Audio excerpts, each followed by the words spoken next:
09.04.2026-cı ildə çıxışım olmuşdu. Vətəndaşın, yoldaşın üzrə pensiyası ilə bağlı. Yenə bugünkü gün davamı ardıcıl olaraq onu 2026-cı ildə yenə təkrar olaraq müraciət edirəm. Müzəffərəli Baş komandana, vitse-prezidentin Mehriban xanıma. Vətəndaşın pensiyası ilə bağlı Sabirabad rayonunda yaşayan bir vətəndaş ciddi sosial və tibbi çətinliklərlə üz-üzə qaldığını bildirir. Rayonun Şəhid Anar Məmmədov küçəsində yaşayan Fəxrəddin Həzi Seyfəddin oğlunun sözlərinə görə həyat yoldaşı 2 ildir ki, əlillik statusu ala bilmir və bu səbəbdən zəruri dərmanlarla təmin olunmaqda çətinlik çəkir. Nə deyib bu pensiya vermədilər? Heç nə, dedilər ki, düşmürsə pensiyamı kəsdilər. Heç nə demədilər. Dedilər ki, pensiya nə dərmanlarımı verirlər, nə müraciət eləmişəm. 2 ildir mən dərmanlarımı vermirlər, müraciət eləmişəm. Heç kim mənim sözümü eşitmir. Hara gedirəm, həkimə gedirəm, burada xəstəxanaya müraciət eləmişəm. Deyirlər ki, sən dərman düşmürsən, pensiya almırsan, sən dərman düşmür. Ona görə də mən pensiyama görə mən müraciət edirəm sizə ki, mənim pensiyamı düzəldəsiniz. Onun iddiasına əsasən ailə hər ay təxminən 600 manat dəyərində şəkər xəstəliyi ilə bağlı dərmanlara ehtiyac duyur. Lakin maddi imkanların məhdudluğu bu dərmanların mütəmadi alınmasına imkan vermir. Vətəndaş qeyd edir ki, bu məsələ ilə bağlı bir çox dövlət qurumlarına müraciət etsələr də hələ də konkret nəticə əldə olunmayıb. 2024-09-06-09 tarixində 2024-cü ildə stasionar müalicə ilə tibbi sığorta ilə xanım 5 nömrəli şəhər tibb məntəqəsində yatıb, Bebə xəstəxanasında 8 gün yatışsız olmuşdu xanım. 8 gün.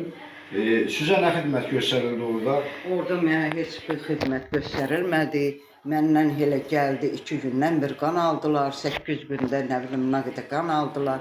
Elə dedilər, dava dərmanlarımı da ki özüm aldım. Mənə 600 manatlıq dava dərman yazdılar orada. Dedilər ki, sən get, özün alarsan dava dərmanı. Pensiya almadığına görə sən dava dərman verə bilmərik biz. Nə də sən yaşadığın rayonda sən biz deyə bilmərik ki, oradan sən dərman ala bilmərsən. Ona görə ki, pensiya almırsan. Pensiya almadığına görə dava dərman vermədilər. Bütün rəhbər, adəti rəhbər orqanlarına buradan müraciət edirəm. Bax, bunun dövlət təmin edib, sağ olsun, var olsun, şəkər xəstəliyi ilə bağlı. Bu şəkər ölçən aparatıdır. Xanım bir dəqiqə bugünkü gün hal-hazırda tiroksindi, zəhərli zopsun. Qidalanır, boyla atır, təmcimləyir, 100 idi. Bundan birini atışsız o xanım gündəlik. Gündəlik ömürlüydür. Bu həkim təyinləyib buna atır. Plus, avtomat ruçkadır, şəkər, insulindir. Bunu vurur. Gündə xanım neçə dərəcə vurursunuz? 18, 16. 16 vahid bir vururam, 18 vahiddə bir vururam. Heç o mənə köməklik eləmir, o mənə təsir eləmir, şəkərimi azalmır. Gündə mən şəkərimi ölçürəm, 500-400 şəkərim olur mənim. Mənə xeyri yoxdur. Sonra bu nədir xanım? Təzik? Təzik dərmanı. Bax, bu təzik dərmanıdır. Gündəlik qəbul edir. Bu ürək dərmanı, bu təzik, bu çöpüdür. Yəni bu aparatın çöpüdür. Bu da obrisin diabizini xanım ala bilmirsiniz. İmkanı yoxdur. Aptekdən alırıq da, bu öz vəsaitimizlə. Yenə deyirəm, Cənab Prezidentin Allah canını sağ olasın, sosial yönümlü işlə işləyirəm. 378 manat əmək alıram. Ondan kəsirəm, mən belə deyək, bu dərmanları alıram.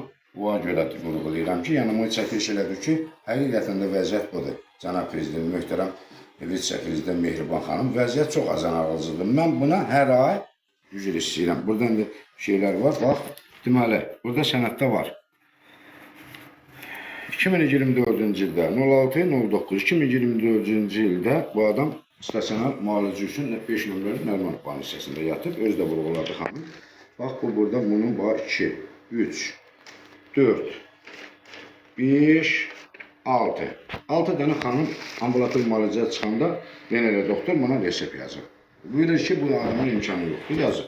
Və doktor da yazır, bunun xeyri üçün yazır. Gətirir burada yoxlatdırdıq.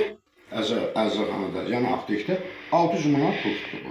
Bunu Sabirabad rayon icra başçısı sağ olsun rayonumuzun rəhbərlərinə, polis rəisinə Allah canı sağ eləsin və Sabirabad rayonunun icra başçısı Səracəttin müəllimə mənə kömək elədi bunun alınması ilə bağlı. Fəxrəddin Həzi bildirir ki, Sabirabad rayon icra hakimiyyəti və yerli polis şöbəsi tərəfindən müəyyən yardımlar göstərilsə də, bu dəstək müvəqqəti xarakter daşıyır və davamlı dərman təminatını əhatə etmir. O, xüsusilə təbibin yeni rəhbərliyindən dəstək gözlədiklərini vurğulayır və vəziyyətlərinin olduqca ağır olduğunu qeyd edir. Anar müəllimdən kömək üçün, Anar müəllim, burada gözlə problemi var xanımın. Sonra bunlar da deməli, burada yenə deyirəm 06.09.2024-cü ildə stasionardan ambulatora buraxılmış vəsiqədir. Ambulator çıxarışdır. Burada bu xəstəlik xanıma nə müalicə olunub, onlar yazılıb, amma səhv yazılıb. Burada xanıma sadəcə qan anacı alıblar. Burada yazılan müalicələr xanıma heç birisi olunmayıb. 5 nömrəli qanunçadan. Gəlsin sübut edin. Xanım da buradadır, canlı Allaha şükür dayanıb. Müraciətlərinə cavab ala bilmədiklərini deyən vətəndaş son ümid kimi ölkə başçısı İlham Əliyevə üz tutub. O, həyat yoldaşının pensiya və dərman probleminin həllində köməklik göstərilməsini xahiş edir. Məsələ bir daha göstərir ki, bəzi hallarda sosial müdafiə və səhiyyə sistemində mövcud problemlər vətəndaşların gündəlik həyatına ciddi təsir edir və bu kimi halların operativ şəkildə araşdırılması vacibdir.